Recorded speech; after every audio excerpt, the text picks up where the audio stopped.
Sa mundong ating ginagalawan ay may mga bagay tayong di nalalaman. Mga bagay na di nakikita ng ating pangkaraniwang mga mata. Kaya halika, sumama ka, makinig sa mga istoryang kababalaghan, buksan ang iyong isipan at humanda sa pagsapit ng takip silim.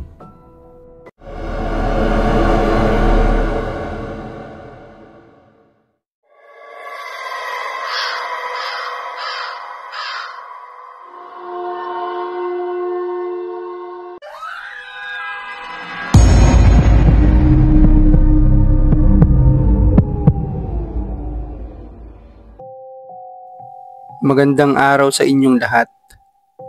Tunghayan ang ating kwentong nakakatakot na pinamagatang Nanay na Multo.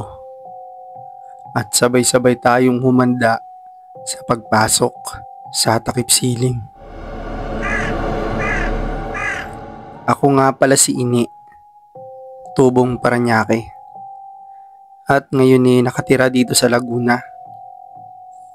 Biniyayaan ako ng 2 anak, isang pogi at isang maganda, at masasabi ko ring binigyan din ako ni Lord ng mabuting asawa, at yun ay si Loy.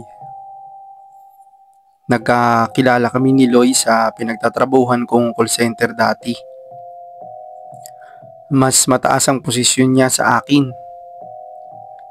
Marami na rin akong naging karelasyon pero si Loy lang ang pinakamatyaga sa kanilang lahat.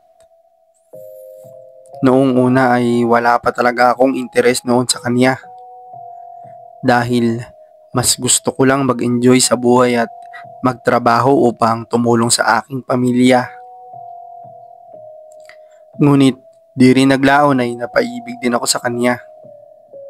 Dahil sa kabaitan na pinakita niya sa akin. Lumipas ang ilang taon ay naisipan na rin naming magpakasal dahil okay naman si Loy sa mga magulang ko at ganun din naman ako sa pamilya niya. Di naglaon ay nabuntis ako. Pauwi-uwi pa ako noon sa amin at minsan naman ay sa bahay ni Loy. At nung mga anak na ako ay kanila Loy na ako nag-stay sa San Pedro, Laguna. Mahal na mahal ng mga magulang ko ang panganay kong anak. Dahil bukod sa pogi ito na mana sa kanyang ama ay ito ang kanilang unang apo. Halos laging excited ang mama at papa ko tuwing nauwi kami sa kanila. Halos 1 week din kami nag-i-stay sa Paranaque tapos 1 week kanila Loy. Ganon ang naging setup namin noon. Kada linggo ay sa pamilya ko at sa susunod na linggo naman ay sa pamilya niya. Halos buwan pa lang noon ang panganay ko nang kunin sa amin si mama. Nagkasakit siya at namatay paglaon. Biglaan ang lahat. Hindi namin ini-expect dahil alam naming magkakapatid na malakas ang mama namin ngunit meron na pala itong iniindang karamdaman. Masakit man sa aming magkakapatid ay kailangan namin tanggapin iyon. Naiisip ko rin na paano na lang ang apo niya. Di na siya makikita pa nitong muli. Matapos ng mailibing ang aking mama ay di na muna ako umuwi sa amin dahil sa tuwing uuwi ako ay nalulungkot ako. Dahil punong-puno ng alaala niya ang buong bahay namin. Doon na kasi kami lahat lumaki sa sarili naming bahay. Sobrang dami na naming memories doon na hirap kalimutan kaya mabigat ang dating sa akin kapag naroon ako.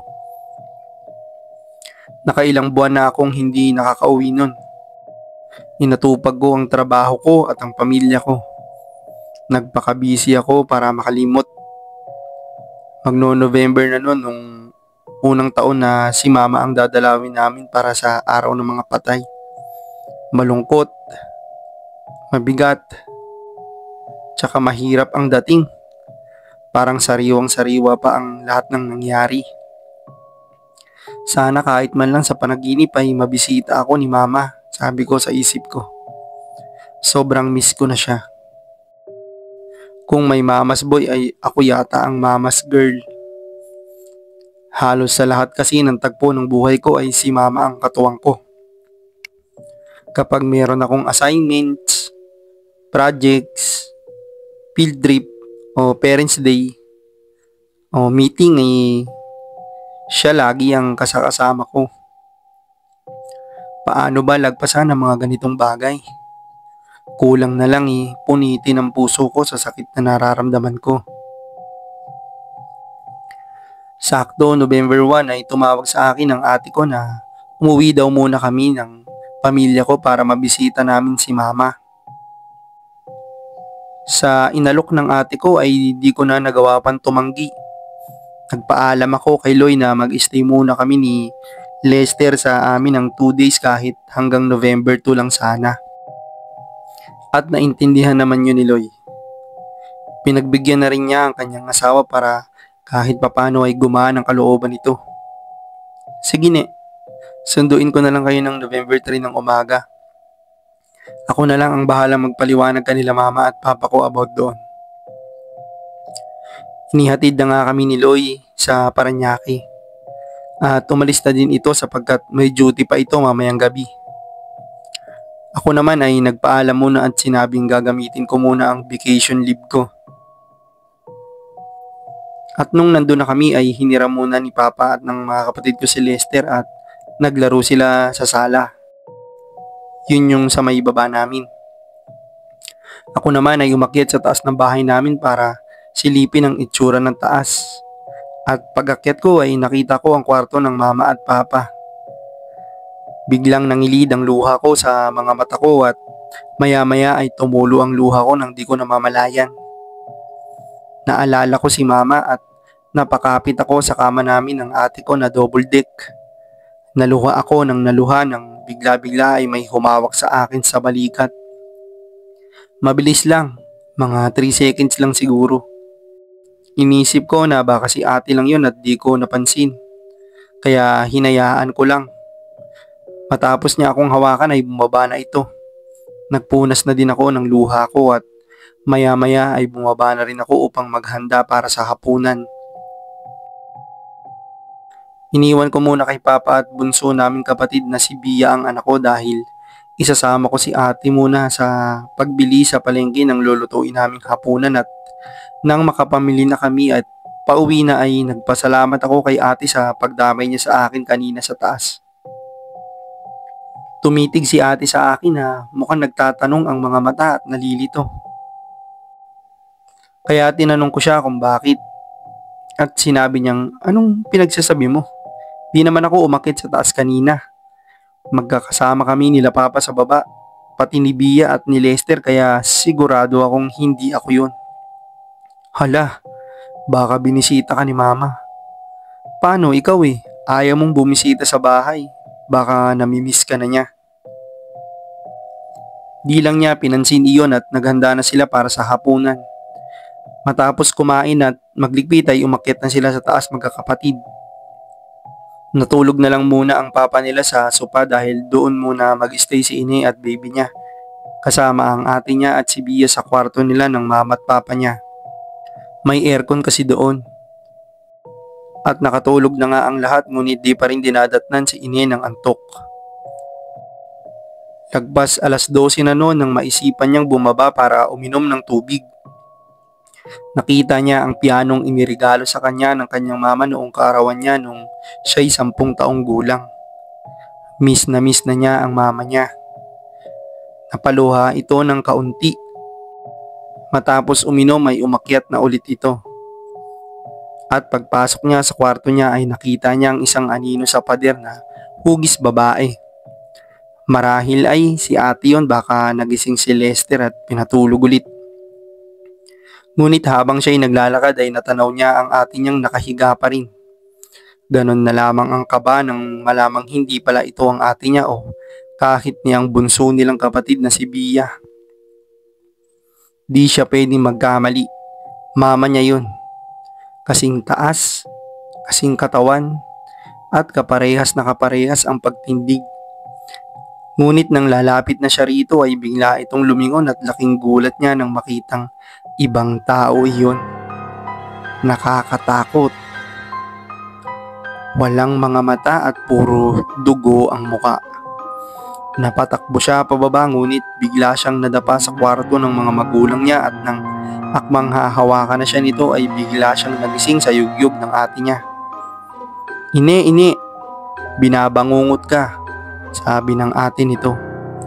Halos namumuo ang pawis ni Ine noon at di niya magawang makapagsalita. Ikinuwento niya ang kanyang panaginip sa kanyang ate at sinabi ng ate niya na panigurado kung totoo mang kaluluwa yun at hindi basta panaginip lang talagang hindi ito ang mama nila dahil hindi nito magagawang saktan o kahit takutin sila nito dahil sobra silang mahal nito. May point naman ang ate niya dahil di kahit minsan ay di naman talaga nagawang magalit sa kanilang magkakapatid ng mama niya nung nabubuhay pa ito. At dumalaw na nga sila sa puntod ng kanyang inay. Kahit papano ay gumaan ang loob niya na kahit doon man lang sa puntod ay nabisita niya ulit ang kanyang ina. At gumala muna sila sa mall matapos nilang dumalaw dahil malapit lang ang isang kilalang mall doon sa lugar ng mga pinaglilibingan ng patay. Kumain na sila doon ng hapunan para pag-uwi ay magpapahinga na lang sila. At habang papauwi sila noon ay sinabi ng kanilang papa na mauna na silang magkakapatid at may dadaanan lang daw siya sandali sa laundry shop. At pag-akyat ni Ine sa kwarto para ayusin ito ay nakita niya ulit ang anino sa pader. Ngunit sa pagkakataong ito ay siguradong hindi na ito panaginip. Parehas na parehas sa nakita niya nung nakaraang gabi. Paglapit niya ay naroon ang nakaputing babae. Takot man ay tinuloy niya ang paglapit dito. At nang akmang hahawakan na niya sana ang babae ay may biglang humila sa kanya. Ang mama niya. Anak, wag, sabi nito. Wag kang lalapit dyan, masamang kaluluwa yan. Matapos nun ay dali-daling bumaba si Ine ngunit bago siya makababa ay nakita niyang naglaban ang kaluluwa ng kanyang ina at ang kaluluwa na iyon. At nung nasa kalahatian na siya ng hagdan ay naisipan niyang bumalik. Pagdating niya ng kwarto ay mama na lang niya ang nakita niya. Naluha si Ine at walang anin lang ang lumapit sa kaluluwa ng ina. Ma, maraming salamat ma sa lahat hanggang sa pagtulong mo sa akin ngayon. Salamat ma. Magpahinga ka na ma. Kaya na namin ito. Halos buong buhay mo ay inilaan mo na ang sarili mo para sa amin. Siguro panahon na para tanggaping kailangan mo na rin tumawid sa kabilang ibayo para matahimik na rin ang kaluluwa mo. Matapos nun ay unti-unting nawala ang kaluluwa ng ina ngunit nawala man ito ay di maalis sa puso at isip ni Ine ang ngiting iniwan nito sa kanya. At ang salitang huling nasambit sa kanya. Paalam anak, mag-iingat kayong palagi. Mahal na mahal ko kayo. Matapos nun ay humagulgol si Ine at nagakyata ng ate niya kasama si Lester at si Bia. Kinuwento niya ang nangyari habang umiiyak at kahit papaano ay lumuwag na ang kanilang dibdib na nasa masayang lugar na ang kanilang inay. Ikaw, nakaranas ka na ba ng gaya nito? Hanggang sa huli ay tunay ngang napakalaki ng pagmamahal ng isang inay para sa kanyang mga anak. Abangan ang susunod na kabanata ng Takip Silim Tagalog Horror Stories at huwag kalimutang mag-subscribe sa ating channel at humanda sa pagpasok ng susunod na Takip Silim.